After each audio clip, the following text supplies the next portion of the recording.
Hi everyone, welcome to the Wisdom series of Alchemy of Being. I am Zanzanil, your host, and I'm a story changer. In today's conversation, we are changing the story of people who are going through suicidal thoughts. With the current pandemic in place, there are lots of people going through various difficult situations, and so many people of them have reached to a point wherein they feel death is the only best option, and we really want to change the story for them and the loved ones and the family members who are trying to support them.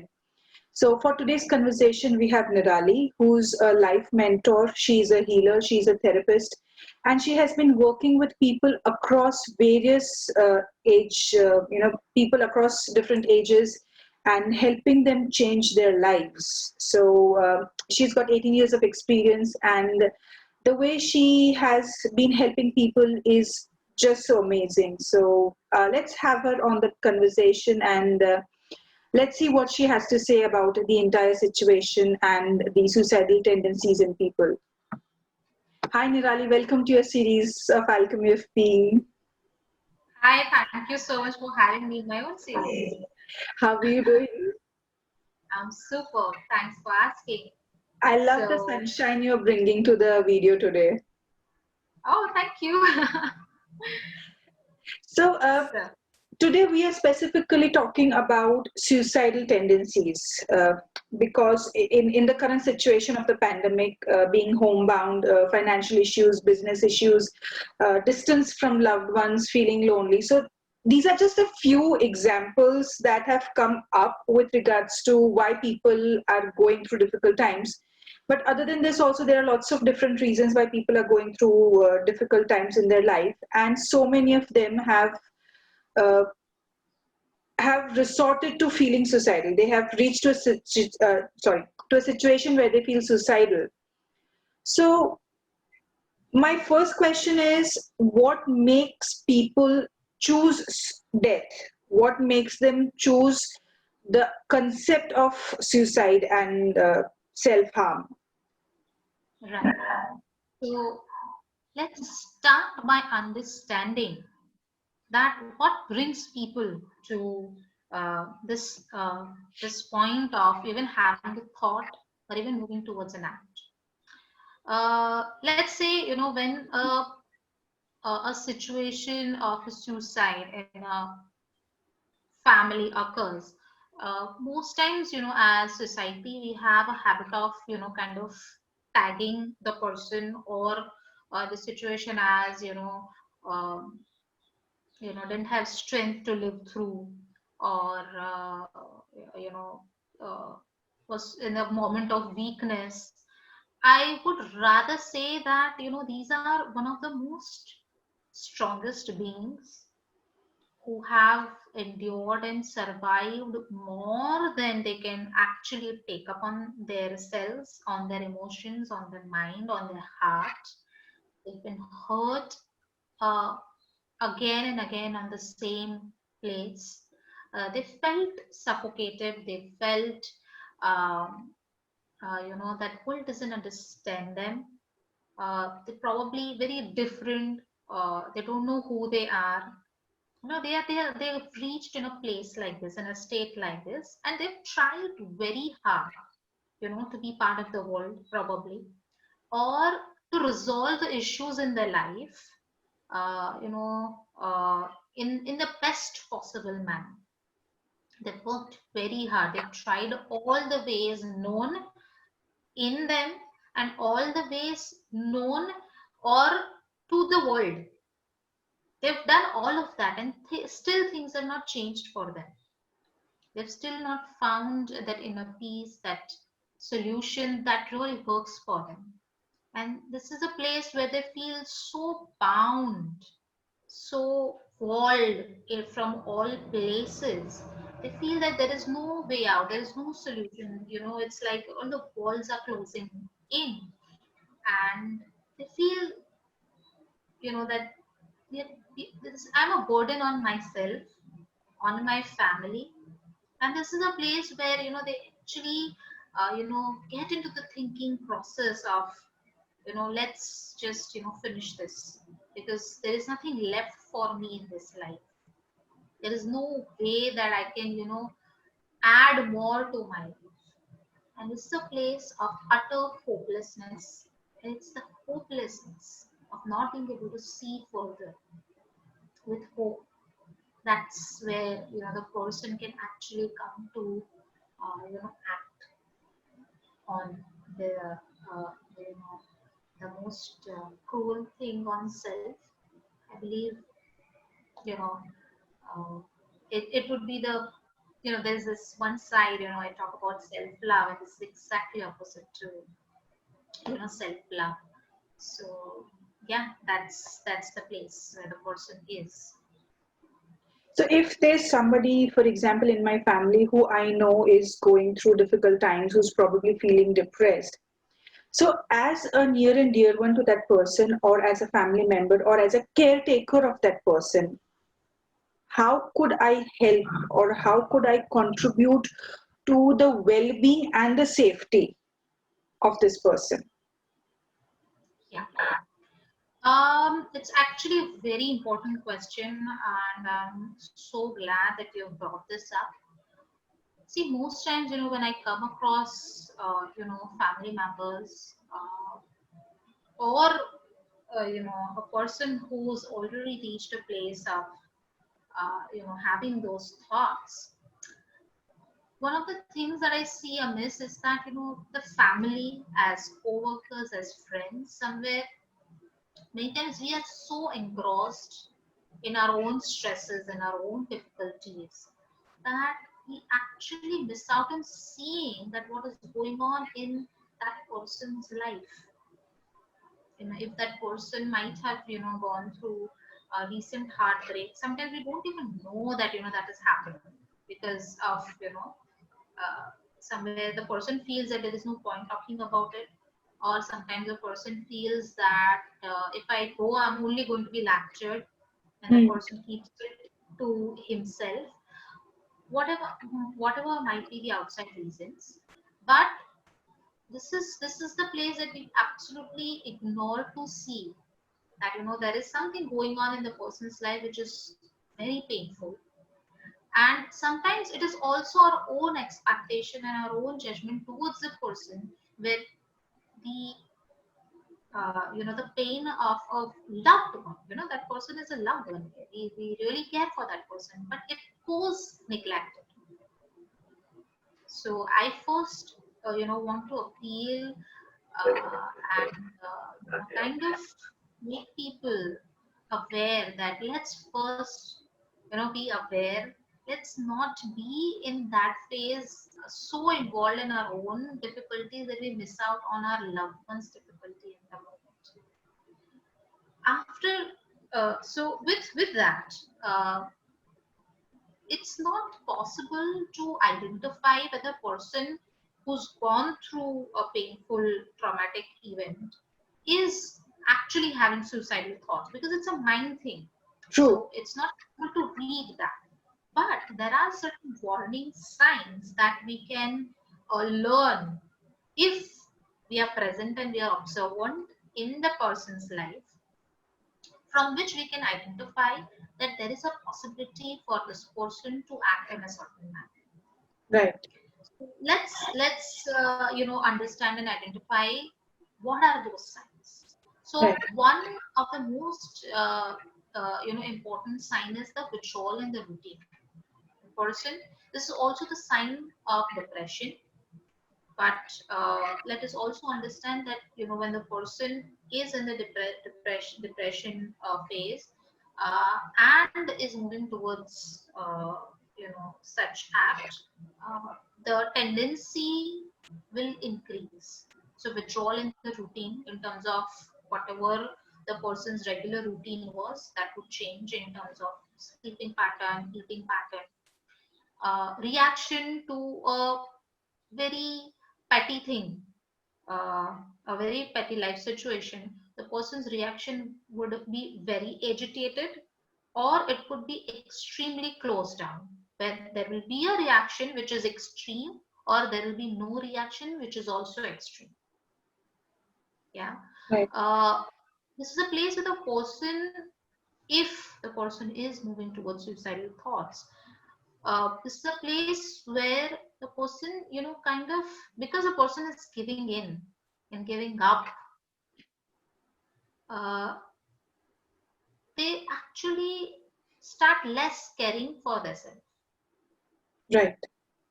So, as I said, sleeping pattern changes, eating pattern changes, um, caring for personal things, something that they loved so much earlier, including, the food items they loved so much, the possessions they loved so much, either they're giving it away or they are, uh, not bothered about it must be the most expensive thing. And like with that, I want to add that, the depression or depressive thought, in addition to suicidal thought, it is uh, not in any ways relevant to how much luxury or how much, you know Important. uh, financial, space you have. It's more on what is going on within you and what you're experiencing in the moment. So, sometimes you also feel कि उसके पास तो सब कुछ है, is all set, all the success, all the money, True. then there is no point for the person to feel like this. But the person, even in that place, that space, can feel like that. So let's not ignore something, as I said, our own expectation and judgment. This is also our own judgment towards a person, that a person has everything cannot feel depressed or suicide. In fact, there is more chance, and we know a lot many cases where, the person has everything and has, taken an action. So, yeah, so that one. Apart from that, the person kind of, limits the conversation, specifically in emotional aspects. Right. You know, they kind of limit those conversations because somewhere the person has this idea that there is no point for me to, talk about it, or the world doesn't understand me. With all of that, if by any chance there is a conversation, words like death and dying slips out of their mouth. Okay. What would it be like to, meet death, things like that. So Right. actually, these are the red alert for the family, friends, or anyone, that there might be something that needs to be acted upon as a caretaker, as a loved one, who's considerate about the specific, family member.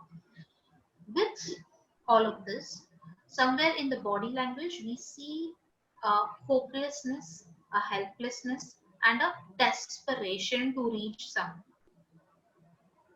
Okay. So a desperation, what kind of desperation? You would say that, the person is just for no reason agitated, Okay. desperate. The feeling of desperation is like, when somebody's, you know if somebody has a great project, Hmm. waiting in the workplace, the person is desperate. You can see it, you can feel, or the person is going to meet the girlfriend for the first time, Right. just a new girlfriend, a new, love interest. And, Right. there is this desperation. Right. Uh, this is more towards a very, painful kind of a desperation. But Okay. there is a desperation to, reacting to something constantly for no reason. There is no,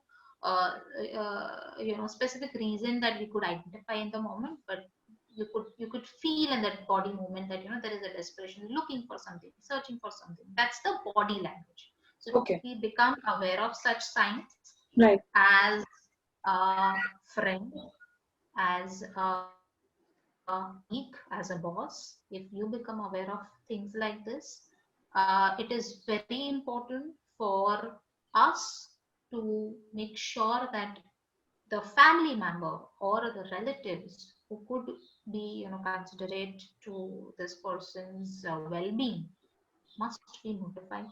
If you are the caretaker, you are the relative or a family person, you must take help in this moment.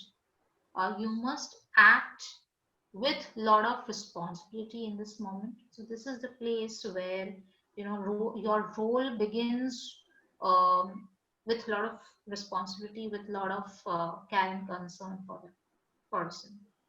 Once the condition of the person has been identified, once say family members or colleagues have identified that this person is going through some difficult times, so the one major question or one major difficulty they have is what is it that we can say, what kind of conversations can we have with them, or what kind of support can we give them. So what are the best words to use, what are the best conversations we could offer to that particular person to be able to overcome those particular days when they feel you know completely closed and when they are actually feeling suicidal.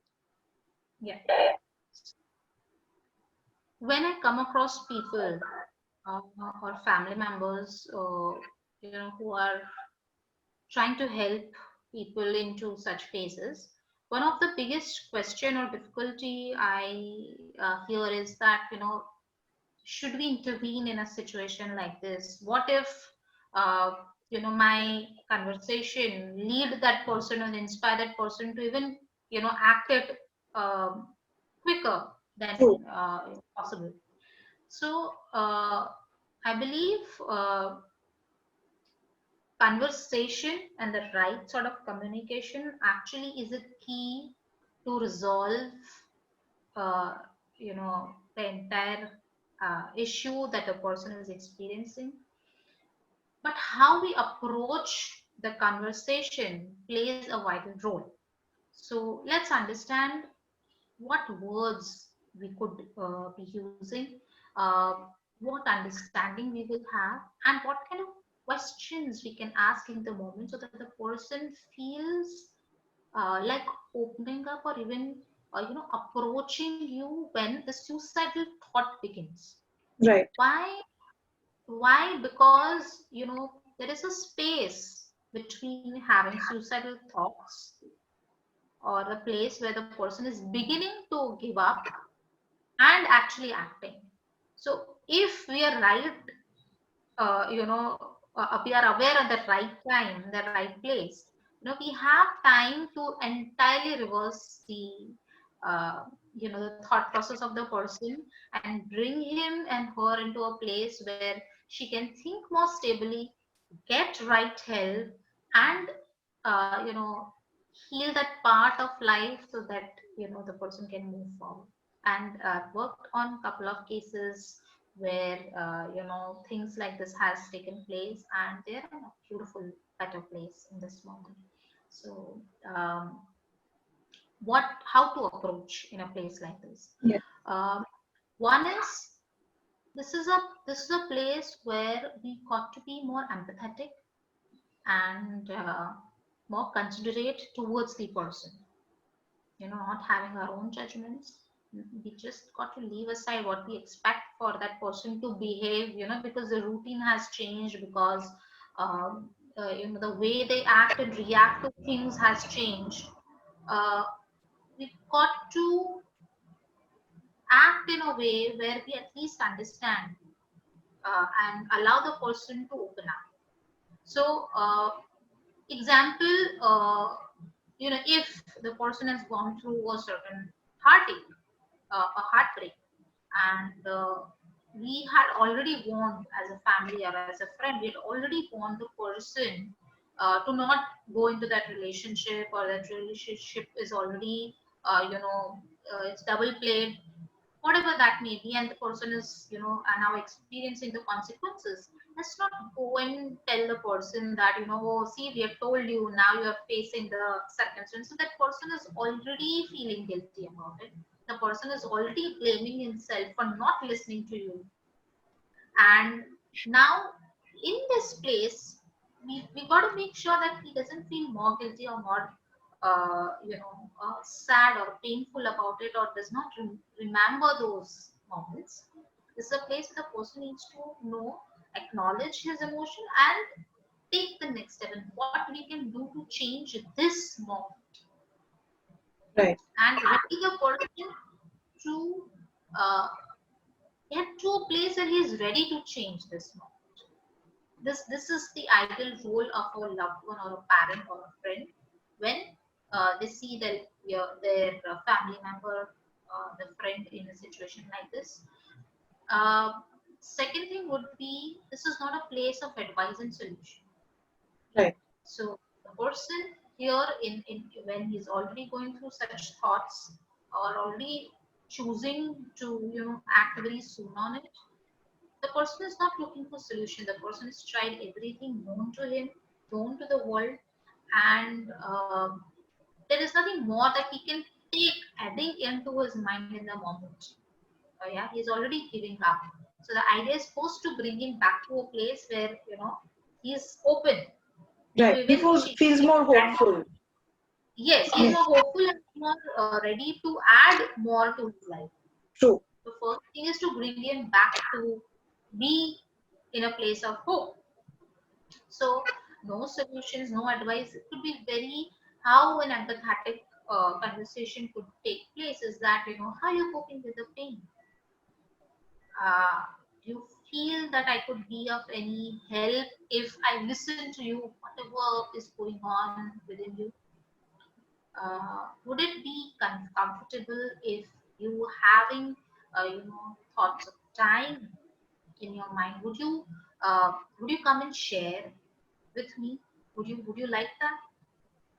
Now, another thing that we got to understand here is that the person who's going towards the act of suicide, this person is bombarded already within himself all the thoughts of hopelessness and worthlessness about you don't deserve to be here. Right. You're not able to deal with yourself, your life. See, how much burden you are to other people. See how you're behaving. The person's not able to handle his emotions in that moment, and that's where he is behaving recklessly, and he's also blaming himself for behaving like that.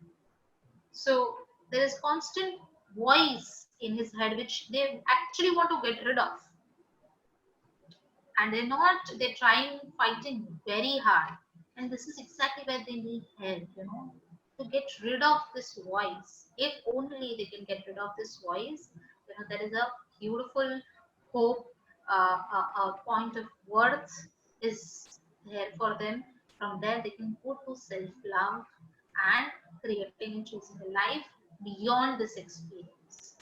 Yeah. Right. But in this moment, the idea is to help them come out of this voice, making sure that they don't follow this voice, because this is a voice, that is actually pulling them to choose this kind of a act. So with that, I would like to share that Robin Williams, the most inspiring Hollywood actor. Uh, he, in the last days of his life, and we know how he left this world. Uh, he was under a psychiatric treatment. He was taking medication for depression, and few months before his act of suicide, he couple of times mentioned that what if he could just reboot his brain, if he knew a way to reboot his brain. So he was well aware of that negative voice in his head that was asking him to act. And I wish that at that moment he would have received a help or a way to delete those files, that negative voice, just like we do it on the computer, just delete that file. We would still be having him inspiring us with his talent and more positive films. True. So the point is, we got to ask these people that, would you like to get rid of this negative voice in your head? Make them feel worthy, make them feel secure when you are around them. So this is probably the most important way we could be.